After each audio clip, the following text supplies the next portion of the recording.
O Pedro que melhorou muito, né? Teve um crescimento com o Dorival Júnior, 26 jogos desde a chegada do técnico do Mengão, 16 gols, 7 assistências e ele já ultrapassou a sua temporada, né? A sua melhor temporada no quesito gols, né? Então impressionante, o Pedro vem jogando muita bola. E aí, ontem, aqui no Bate-Pronto da Jovem Pan, né, nos últimos dias eu conversava com o Flávio Prado e ele falou assim, eu não acho que jogador do Brasil vai fazer a diferença na Copa do Mundo ou nos jogos da seleção. Ele falou assim, mas o Pedro, ele teve uma passagem pela Europa e ele poderia ter permanecido na Europa. Ele é um jogador com essa qualidade, pelo menos eu vejo dessa forma. Ele não botou barato não, meu Pedro, ele foi comprado caro. Sim. E poderia ter permanecido e vira e mexe tem alguma sondagem de time europeu, falaram que é a última sondagem, né? Pelo que a gente vem acompanhando nesse mercado de especulações, de monitoramento, foi do Sevilha da Espanha, mas o Flamengo não quis liberar e tem uma baita condição financeira para isso e também uma baita vitrine jogar no Flamengo, enfim, a gente não discute isso, mas o Pedro para mim é um jogador que pode sim ser útil na Copa do Mundo. O que você acha, Bruno Prado, Fábio Piperno? O que vocês pensam em relação a esse assunto, Pedro na seleção e Pedro na Copa do Mundo? Ele vai ter a chance de jogar, ele, em algum momento ele vai estar ali, porque é um jogador que realmente a comissão técnica da seleção pensa em contar com ele na Copa.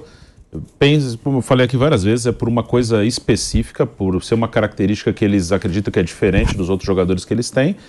E assim, eu acho que eles não imaginam o Pedro como um titular, mas um jogador para entrar num jogo em que a defesa adversária estiver mais fechada e ele vai precisar de um cara mais alto, mais forte para tentar entrar dessa maneira na defesa adversária. Eu acho que é essa a intenção do Tite com o Pedro. Em 2018 ele tentou achar também um cara mais de área, e não achou. O Gabriel Jesus e o Firmino eram os centroavantes do Brasil naquela Copa, e eram jogadores que são centroavantes, jogam de centroavante, mas tem outras características. O Firmino, ele sai da área para articular, o Gabriel Jesus é um cara mais de receber a bola em velocidade, receber a bola mais à frente, tanto que joga do lado muitas vezes. Então ele tentou, o Tite convocou o Diego Souza algumas vezes em 2017, já no segundo semestre de 2017, ele pensou no Diego Souza como essa opção de ter, além do Jesus e do Firmino, um cara mais de área, mais forte.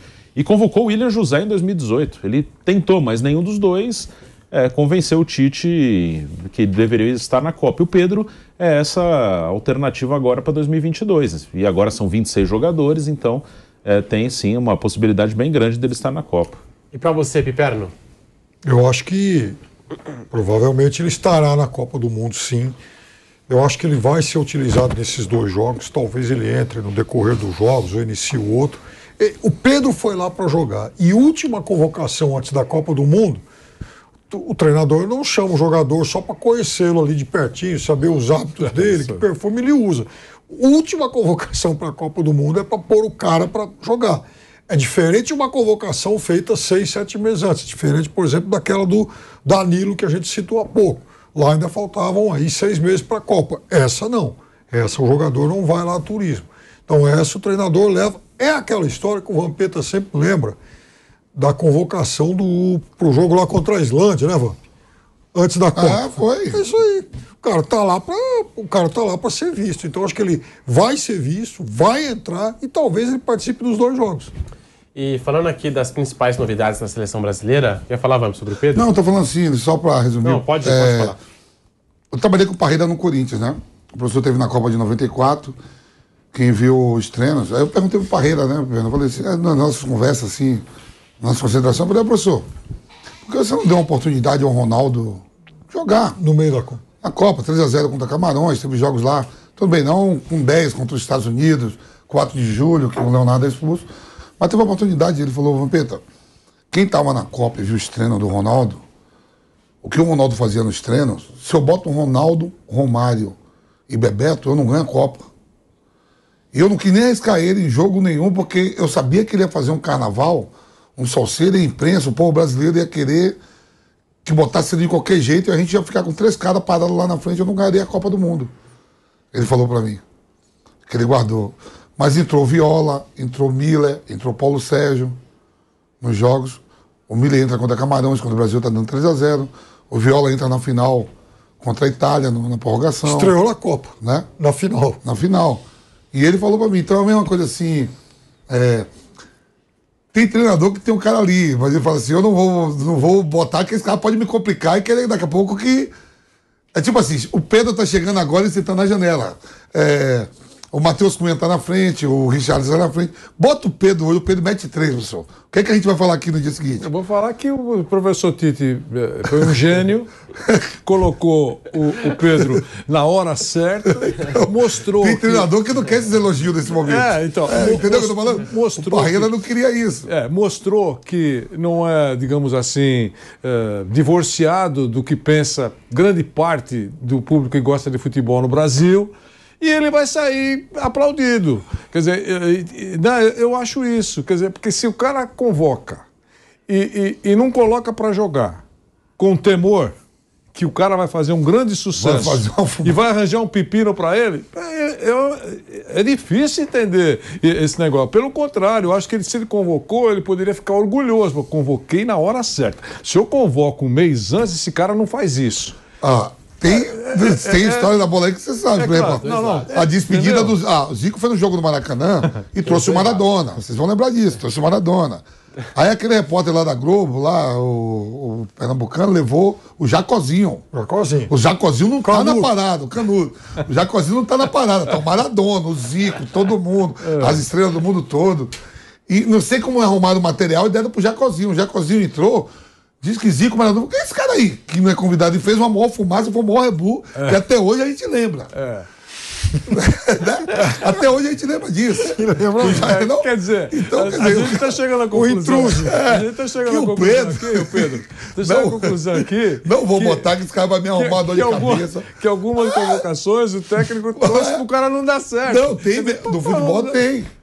Teve futebol. Não, eu não estou dizendo que isso que você está falando não é verdade, mas que é difícil a gente entender de fora. É difícil. Se eu fosse um treinador, eu chamasse 26, eu torceria para que, olha, qualquer um que eu colocar, eu quero que arrebente. Depois eu vou ver a escalação que eu vou fazer, mas qualquer um que eu colocar, eu quero que arrebente. Porque é uma prova de que eu convoquei certo. Vários jogadores foram convocados, tiveram oportunidade e decepcionaram. Então, como é que é isso? O treinador foi uma anta, chamou na hora errada, viu mais do que efetivamente o cara tinha para oferecer. Tem os dois lados em tudo. Sim. Eu prefiro olhar... o Piperno me ensinou isso. O lado bom do copo. Isso. O lado bom do copo. A parte meio cheia. Né? O Zagallo que fez isso. Deram tudo na mão do Zagallo, que falou, sabe de uma roupa, até todo mundo para jogar, né? O Tostão... 70, né? O genial Tostão já contou uma história maravilhosa sobre a Copa de 70, o jogo contra a Inglaterra. Para muitos, o jogo mais difícil que o Brasil fez na Copa. O jogo tá 0-0. Tá 0-0, a Inglaterra tá um pouco melhor, o Félix fez um grande jogo e tal, né? Aí o Tostão olha para a beira do campo, Pedro, tá aquecendo, começa a aquecer o Roberto Miranda. Ele, acho que eu vou sair. O Roberto Miranda está lá na minha posição. Botafogo, ele não vai tirar o Pelé. Acho que vai acabar sobrando para mim. Aí um pouco alguém joga uma bola pro Tostão, marcado lá por 2, espaço curto, ele faz aquela jogada genial que termina no gol. No gol do cruzamento do... O que o Zagallo falou? Roberto, volta, senta. Ele falou, bom, e se eu saio aquela hora, antes do gol, e o Roberto Miranda entra? Será que eu seria titular pro resto da Copa? Tem essas coisas tudo. Né? Mas essa história de que, atenção, você ia entrar, Vampeta, você não vai entrar mais. Isso acontece toda hora no futebol, acontece. Né? No Corinthians, mesmo no Corinthians, o Luizão na final do Brasileiro de 99, o Luizão é expulso contra o Atlético Mineiro no jogo. O Oswaldo pensa em começar com o Dinei para a partida final, o terceiro jogo da final, e escala o Dinei. Na escalação, o Dinei faz assim, não quero jogar, não meio todo mundo, não me bota não. Eu sou bom 15 minutos. Mas é os 15 minutos final, quando tiver todo mundo cansado. Uma final de Campeonato Brasileiro. Bota outro. Eu não, eu sou bom nos 15 minutos final. Meu joelho não aguenta mais. Tem isso. E acontece bastante isso. Como disse o Vanderlei, eu prefiro olhar para o lado positivo. Mas é claro que chega a Copa do Mundo, na primeira derrota, ou no primeiro, sei lá, na primeira oscilação do Brasil, se o atacante for o Gabriel Jesus, o Richarlison, o Matheus Cunha, o primeiro comentário vai ser, mas cadê o Pedro, hein? Por que o Pedro não jogou? Com certeza vai ser o primeiro comentário. É como o professor fala, o caso do Daniel Alves, né? O Tite tá essa briga, se levar, vai arrumar pra cabeça, né? Isso aí. Fica sempre esse questionamento, são os dois lados da bola, né? Claro que se ganhar, ninguém vai lembrar de nada, ninguém vai fazer essas pontuações. A vitória apaga as lambanças. A gente o Bruno tem uma análise, né, Bruno? Você já falou sobre isso aqui, né? Se ganhar, o Tite vai ser elogiado até pelos erros. Se perder, vai ser criticado até pelos acertos. E é assim. Eu acho isso uma porcaria, mas é assim que é. Né? Eu acho isso uma coisa ridícula, mas... É o que o Bruno, mais ou menos, o que o Filipão fez em 2012. O Filipão falou, o clamor popular e a opinião pública queria Romário. Romário falou, se eu perder a Copa, eu vou ser detonado mesmo. Então, já que vai, eu não vou levar ele mesmo. Vai Ronaldo e... Se eu ganhar, eu estou grandão. E se eu perder, com o Romário... Se o Romário for e eu perder, eu vou ser detonado da mesma forma. Que se o Romário fosse, ele perde e fala, tá vendo? Rachou o grupo, levou o Romário. Rachou o grupo. Aí não é perder na primeira fase, é perder na final. Não é perder na final de 1-0. Não é sair não é tomar de 7-1, não é sair na primeira fase. O Romário não foi, já vai pôr contratou o Romário para participar do nosso time aí, né? As coisas acontecem. 86 da Copa do Mundo, Tele Santana, o técnico, Tele, o maior ícone aí do futebol arte e tal. Pela primeira vez numa Copa do Mundo, o Brasil jogou com 2 volantes de muita marcação. Elzo e Alemão. Isso não é muito associado ao Tele, mas foi ele quem fez isso. E o Brasil tomou um mísero gol na Copa. O Brasil teve um desempenho defensivo excepcional. Um gol. Ainda sabe para jogar que a bola bate, resvala lá no... Estamos de volta.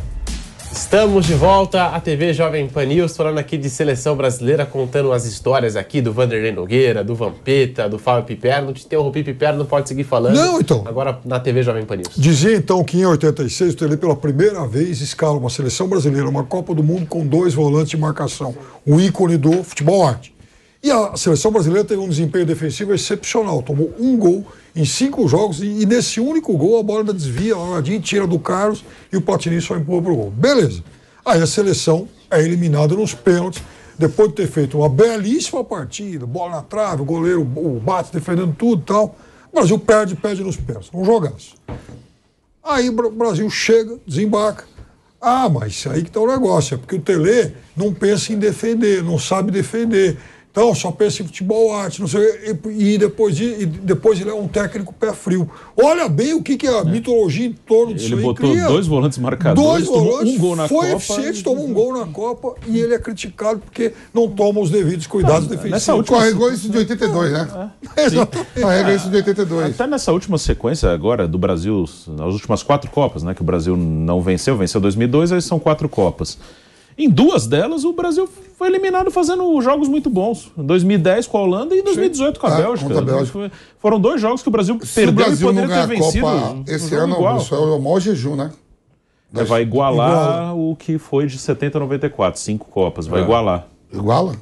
A tua mandinga tá forte, hein? Eu acho que tem tudo, viu? Pai de noite, vamos lá, continua o serviço. Que isso. E tem um cara, que pode acabar atrapalhando seus planos. E esse cara é o Neymar, né? Neymar em 2022 começou daquele jeito. Já são 30 jogos, 27 gols, 13 assistências, 40 participações para gol no total. É um cara que pode atrapalhar seus planos. Você viu a coletiva do Tite? O Tite normalmente não vai pra ti, pra tu, pra lá, aquela ladainha. Palavrão. Aquela conversa mole. Ele falou até caralho na coletiva, ele falou. Ele falou, pô, o Neymar tá jogando. A família tá reunida almoçando. Quem não sabe o que é caralho? Hoje o dia tá animado. A gente. Né? Baralho. O Tite falou, pô, o Baralho tá jogando pra caramba. Não sei, já foi, velho. Ele falou, né? Já foi. Todo mundo viu eu falando e não viu o Tite falando. Beleza.